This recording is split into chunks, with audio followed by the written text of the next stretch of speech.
Welcome back to Sala learning Akhila miss ആണ്. So yes, എല്ലാവരും USSന് വേണ്ടിയിട്ട് അടിപൊളിയായിട്ട് പഠിച്ചുകൊണ്ടിരിക്കുക എന്നുള്ളത് മിസ്സിന് അറിയാം. കാരണം നമ്മുടെ മുമ്പിൽ ഒരുപാട് ടൈം ഒന്നുമില്ല.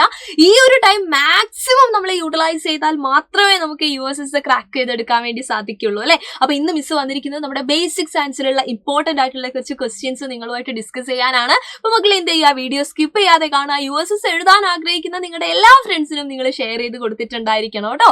അപ്പൊ ആദ്യത്തെ ക്വസ്റ്റ്യൻ നോക്കാം. It is very important.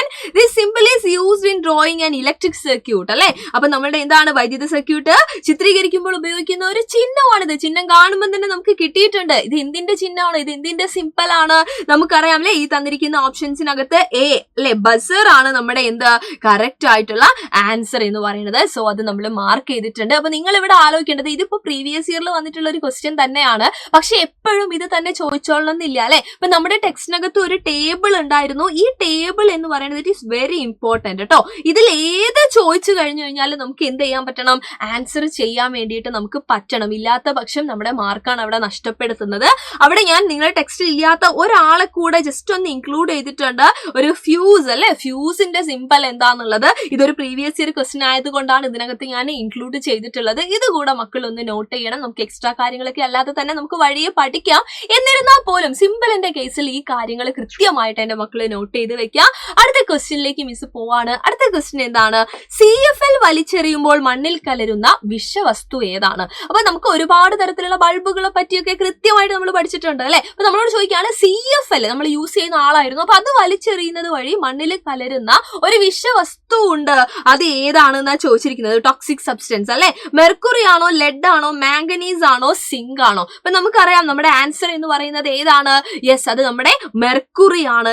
Mercury ആണ്. കാരണം മെർക്കുറി ഈ പറയുന്ന പോലെ എന്താണ്, വളരെ ടോക്സിക് ആയിട്ടുള്ള ആളാണ്. അത് വെള്ളത്തിൽ കലർന്നു കഴിഞ്ഞാലും മണ്ണിൽ കലർന്നു കഴിഞ്ഞാലും ഒക്കെ എന്താണ് ഈ പറയുന്ന നമ്മുടെ ലൈഫിന് അല്ലെ, നമ്മുടെ മനുഷ്യരുടെ കാര്യം മാത്രമല്ല ഏത് ലൈഫ് ആണെങ്കിലും ജീവനുള്ള എല്ലാത്തിനും എന്താണ് പ്രശ്നമായിട്ട് മാറുന്നുണ്ട്. സോ അത് കൃത്യമായിട്ട് നോട്ട് ചെയ്ത് വെക്കാം. മെർക്കുറി ആണ് നമ്മുടെ എന്ത് ആൻസർ എന്ന് പറയുന്നത്. അപ്പൊ മെർക്കുറി ആൻസർ ആയിട്ട് വരുന്ന മറ്റൊരു ക്വസ്റ്റ്യൻ കൂടെ മിസ് നിങ്ങൾക്ക് വേണ്ടി പരിചയപ്പെടുത്തി തരാൻ വേണ്ടി പോവാണ്.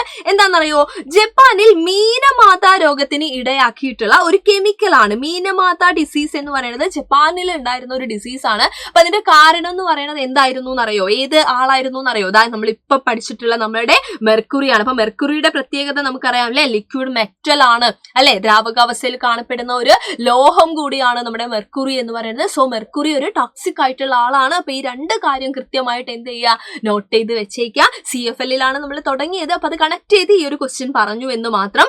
അടുത്ത ചോദ്യം നോക്കാം നമുക്ക്. Yes, from where do the artificial satellites get electricity for its working അല്ലെ. അപ്പൊ കൃത്രിമ ഉപഗ്രഹങ്ങൾക്ക് പ്രവർത്തിക്കുന്നതിനുള്ള വൈദ്യുതി എവിടെ നിന്നാണ് കിട്ടുന്നത്? കൃത്യമായിട്ട് നമ്മൾ പഠിച്ചിട്ടുണ്ട്. എവിടെ നിന്നായിരുന്നു? യെസ്, സോളാർ പാനൽ ആണ് നമ്മുടെ ആൻസർ ആയിട്ട് വരുന്നത്. സോ അത് നമുക്ക് എന്ത് ചെയ്യാം, മാർക്ക് ചെയ്യാം. ഓക്കെ, അപ്പൊ നമുക്ക് നമ്മുടെ നെക്സ്റ്റ് ക്വസ്റ്റ്യൻ നോക്കാം. അടുത്ത ചോദ്യം ഇതാണ്, which among the following is not a hydroelectric station അല്ലെ. അതായത് ജലവൈദ്യുത നിലയം അല്ലാത്തത് ഏതാണ് ഈ തന്നിരിക്കുന്നതിൽ? ഇപ്പൊ നമുക്കറിയാം ഇവിടെ കൊടുത്തതിൽ പള്ളിവാസൽ ആയിക്കോട്ടെ, ഇടുക്കി ആയിക്കോട്ടെ, കുറ്റ്യാടി ആയിക്കോട്ടെ, ഇതൊക്കെ എന്താണ് ജലവൈദ്യുത നിലയങ്ങളാണ്. അങ്ങനെ അല്ലാത്തത് ഈ തന്നിരിക്കുന്നതിൽ ഓപ്ഷൻ ഡി അല്ലെ, കായംകുളം മാത്രമാണ്. കാരണം എന്താണെന്ന് വെച്ച് കഴിഞ്ഞാൽ കായംകുളം എന്താണ്, അതൊരു തെർമൽ പവർ സ്റ്റേഷനാണ് അല്ലെങ്കിൽ താപവൈദ്യുത നിലയമാണ്. അതുകൊണ്ട് അത് നമുക്ക് എന്ത് ചെയ്യാം, മാർക്ക് ചെയ്യാം. സോ ഇത് റിലേറ്റ് ചെയ്തിട്ട് ചോദിക്കാൻ ചാൻസ് ഉള്ള മറ്റൊരു ക്വസ്റ്റ്യൻ ആണ്. എന്താണ് ചോദ്യം? നോക്കിയേ, fuel used in Kayamkulam thermal power station. അതായത് നമ്മൾ പറഞ്ഞു കായംകുളം എന്താണ്, തെർമൽ പവർ സ്റ്റേഷൻ ആണെന്ന്. അങ്ങനെയാണെങ്കിൽ അവിടെ യൂസ് ചെയ്യുന്ന ഫ്യൂവൽ ഏതാണ്, ഇന്ധനം ഏതാണെന്നുള്ളൊരു ക്വസ്റ്റ്യൻ വരാൻ ചാൻസ് ഉണ്ട്. അപ്പൊ കൃത്യമായിട്ട് പറയണം നമ്മൾ ഏതാണ് അവിടെ യൂസ് ചെയ്യാൻ ചാൻസ് ഉള്ള യൂസ് ചെയ്യുന്ന ഇന്ധനം അല്ലെ. ഏതാണ് നമ്മുടെ ഉത്തരം എന്ന് പറയുന്നത്? നാഫ്തയാണ്. സോ ഓപ്ഷൻ എ ആണ് ഈ തന്നിരിക്കുന്നതിലുള്ളത്. അപ്പൊ നാഫ്ത എന്ത് ചെയ്യുക, കൃത്യമായിട്ട് നമ്മൾ പഠിച്ചു വെക്കുക കേട്ടോ. കായംകുളത്താണ് അപ്പൊ യൂസ് ചെയ്യുന്ന ഫ്യൂവൽ എന്ന് പറയുന്നത് നാഫ്തയാണ്. അങ്ങനെയാണെങ്കിൽ അടുത്തൊരു ക്വസ്റ്റ്യന്റെ ആൻസർ നിങ്ങൾ നിങ്ങളുടെ കമന്റ് ബോക്സിൽ കമന്റ് ചെയ്യുന്ന വിശ്വസിക്കുകയാണ്. സോ നമ്മുടെ ചോദ്യം ഇതാണ്, which of the following does not conduct electricity അല്ലെ. താഴെ പറയുന്നതിൽ വൈദ്യുതി കടത്തി വിടാത്തത് ആരാണ്? ഓപ്ഷൻസ് ഞാൻ വായിച്ചു തരാം. Human body, brine, Bakelite, graphite ആണ്. മനുഷ്യ ശരീരം ഉണ്ട്, ഉപ്പുവെള്ളം, ബേക്കലൈറ്റ്, ഗ്രാഫൈറ്റ്. അപ്പൊ കൃത്യമായിട്ട് നോക്കുക. അതിൽ ഇംഗ്ലീഷ് മീഡിയത്തിന് ബ്രൈൻ എന്ന് പറയുന്ന സമയത്ത് ബ്രൈൻ സൊല്യൂഷൻ നമ്മുടെ എന്താണ്, ഉപ്പുവെള്ളമാണ് ഉദ്ദേശിക്കുന്നത് കേട്ടോ.